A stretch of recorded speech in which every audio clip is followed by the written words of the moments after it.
രണ്ടാം തവണയും Donald Trump യുഎസിന്റെ ഭരണസാരഥ്യം ഏറ്റെടുത്തപ്പോൾ ഏറ്റവും അധികം സന്തോഷിച്ചവർ ഇന്ത്യക്കാർ ആയിരിക്കും. കാരണം നരേന്ദ്രമോദിയുമായി അദ്ദേഹം വെച്ചു പുലർത്തിയ അടുപ്പം തന്നെയായിരുന്നു അതിന് കാരണം. എന്നാൽ അധികാരമേറ്റ ആദ്യ നാളുകളിൽ തന്നെ ഈ പ്രതീക്ഷ തെറ്റായിരുന്നുവെന്ന് ബോധ്യമായി. കടുത്ത വിസ നിയന്ത്രണങ്ങളും അനധികൃത കുടിയേറ്റത്തിന് എതിരായ നടപടികളുമൊക്കെ ഇന്ത്യക്കാരെ സാരമായി ബാധിക്കുന്ന കാഴ്ചയാണ് പിന്നീട് നാം കണ്ടത്. എന്നാൽ ഇപ്പോൾ മറ്റൊരു വിഷയമാണ് ഇക്കാര്യത്തിൽ യുഎസിലെ ഇന്ത്യക്കാരെ അലട്ടുന്നത്. യുഎസിലേക്ക് കുടിയേറിയവരുടെ പ്രായപൂർത്തിയാവാത്ത കുട്ടികളാണ് പ്രധാനമായും ആശങ്ക നേരിടുന്നത്. രാജ്യത്തെ മാറിയ നിയമങ്ങളാണ് ഇവരെ കൂടുതൽ ആശങ്കയിലേക്ക് നയിക്കുന്നത്. H-1B വിസ ഉടമകളുടെ മക്കൾ അവരുടെ 21ാം ജന്മദിനത്തോട് അടുക്കുമ്പോൾ ഇക്കാര്യത്തിൽ മുൻപൊരിക്കലുമില്ലാത്ത വിധം പ്രയാസം നേരിടുകയാണ്. പ്രായപൂർത്തിയാകുമ്പോൾ അവരെ ഇനി H-4 വിസ കൈവശമുള്ള മാതാപിതാക്കളുടെ ആശ്രിതരായി തരംതിരിക്കാൻ കഴിയില്ല എന്നതാണ് പ്രശ്നം.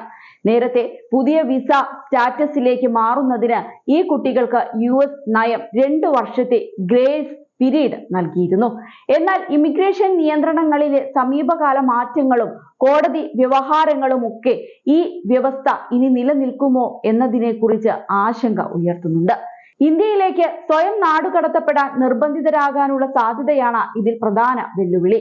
അവരിൽ പലർക്കും ജനനശേഷം ഇവിടേക്ക് യുഎസിലേക്ക് എത്തിയതിനാൽ വലിയ ബന്ധമില്ലാത്ത രാജ്യമാണ് ഇന്ത്യയെന്ന് വേണമെങ്കിൽ പറയാം. 2023 മാർച്ചിലെ ഡാറ്റ സൂചിപ്പിക്കുന്നത് ഏകദേശം 1,34,000 ഇന്ത്യൻ കുട്ടികൾക്ക് അവരുടെ കുടുംബങ്ങൾക്ക് ഗ്രീൻ കാർഡ് ലഭിക്കുന്നതിന് മുൻപ് അവരുടെ ആശ്രിത വിസ പദവി നഷ്ടപ്പെട്ടേക്കും. വിവിധ കോടതികളുടെ സമീപകാല വിധികളും ആശയക്കുഴപ്പം വർദ്ധിപ്പിക്കുകയാണ് ചെയ്യുന്നത്. 21 വയസ്സ് തികഞ്ഞതിന് ശേഷം ആശ്രിത പദവി നഷ്ടപ്പെടുന്ന കുട്ടികൾ ഉൾപ്പെടെയുള്ള രേഖകളില്ലാത്ത കുടിയേറ്റക്കാർക്ക് നാടുകടത്തലിൽ നിന്ന് താൽക്കാലികമായി 2 വർഷത്തെ സംരക്ഷണം വാഗ്ദാനം ചെയ്യുന്ന DCA നിയമത്തിലെ കോടതി ഇടപെടലുകളാണ് ആശങ്ക കൂട്ടിയത്. ഈ സാഹചര്യത്തിൽ യുഎസിലെ നിരവധി ഇന്ത്യൻ യുവാക്കൾ തങ്ങളുടെ അനിശ്ചിതമായ ഭാവിയെക്കുറിച്ച് ആശങ്കാകുലരാണ്.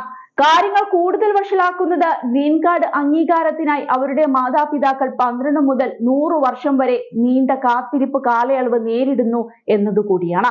ഇതോടെ നിർബന്ധിത നാടുകടത്തലിന് ഇവരും വിധേയരാവുമോ എന്നാണ് പ്രധാനമായും ഉയരുന്ന ആശങ്ക.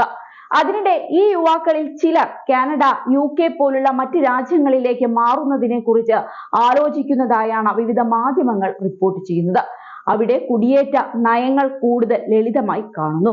ഇതാണ് അവരെ ആകർഷിക്കുന്ന ഘടകം. ഇന്ത്യയിലേക്ക് തിരിച്ചയക്കുന്നതിന് മുൻപ് ഇത്തരം രാജ്യങ്ങളിലേക്ക് മാറുകയും ഇവരുടെ ലക്ഷ്യമാണ്. എങ്കിലും ഈ ആശങ്ക വലിയ രീതിയിൽ ഇന്ത്യൻ സമൂഹത്തെ ബാധിച്ചിട്ടുണ്ടെന്നത് തീർച്ചയാണ്. രണ്ടാം തവണ അധികാരത്തിലേറിയ ശേഷം അനധികൃത കുടിയേറ്റത്തിലും ജന്മാവകാശ പൗരത്വത്തിലും അടക്കം വിട്ടുവീഴ്ചയില്ലാത്ത സമീപനമാണ് അമേരിക്കൻ പ്രസിഡന്റ് ഡൊണാൾഡ് ട്രംപ് സ്വീകരിക്കുന്നത്. അനധികൃത മാർഗങ്ങളിലൂടെ അമേരിക്കയിലേക്ക് കുടിയേറിയ ഇന്ത്യക്കാരടക്കം നിരവധി വിദേശികളെ നാടുകടത്തിയതിനു പിന്നാലെ വിവാദമായേക്കാവുന്ന പുതിയ നിയന്ത്രണങ്ങൾ കൊണ്ടുവരാനൊരുങ്ങുകയാണ് ട്രംപ്. പാകിസ്ഥാൻ, അഫ്ഗാൻ പൗരന്മാർക്ക് യുഎസിലേക്കുള്ള യാത്ര വിലക്കാനുള്ള നീക്കങ്ങൾ ട്രംപ് ആരംഭിച്ചു കഴിഞ്ഞു. ഈ രാജ്യങ്ങൾക്ക് പുറമെ മറ്റു ചില രാജ്യങ്ങൾക്കും വിലക്ക് വരാമെന്നാണ് വിവരം.